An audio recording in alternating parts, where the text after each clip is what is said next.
చేయబోయేలోపే ధనవంతుడు యంత్రాన్ని ఆన్ చేసి మహాకాయుణ్ణి పైభాగంలో ఉన్న పరికరంలోకి లాగేశాడు.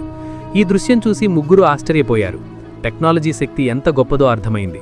ఆ సమయంలో ఒక యంత్రపక్షి ఒక లేఖ తీసుకువచ్చింది. ఇటీవలి కాలంలో ఒక భయంకరమైన రాక్షసుడు అనేక నిరపరాధుల్ని హింసిస్తున్నాడని అందులో ఉంది. ఇది విన్న వెంటనే బలవంతుడు ఉత్సాహంగా ముందుకు వచ్చాడు. ఎందుకంటే రాక్షసులను పట్టడం అతనికి బాగా తెలుసు. ధనవంతుడు కూడా వెంటనే ఒక ఎగిరే యంత్రాన్ని సిద్ధం చేశాడు. బయలుదేరే ముందు రాక్షసుణ్ణి బ్రతికే పట్టుకుని రావాలని, శాస్త్రీయ పరిశోధన కోసం. ఇలా ముగ్గురు ఆ యంత్రంలో కేవలం 2 సెకన్లలోనే రాక్షసుడి గూడ వద్దకు చేరారు. ముందుగా ఒక అధునాతన పంజరాన్ని ఏర్పాటు చేసి బలవంతుడు గుహలోకి వెళ్లాడు. కానీ రాక్షసుడు అతన్ని అంధుణ్ణి చేసిన అదే వ్యక్తి. ఈసారి తెలివిగా అతను వేగంగా పారిపోడి రాక్షసుణ్ణి బయటకు లాగాడు. ఇదే సమయంలో సేవకుడు యంత్రాన్ని ఆన్ చేసి అనేక ఉక్కు తాళ్లను విసిరాడు. దీంతో రాక్షసుడు బ్రతికే పట్టుబడ్డాడు.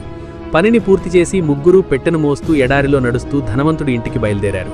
ప్రయాణం చాలా దూరం కావడంతో ఎడారిలోనే రాత్రి గడపాల్సి వచ్చింది.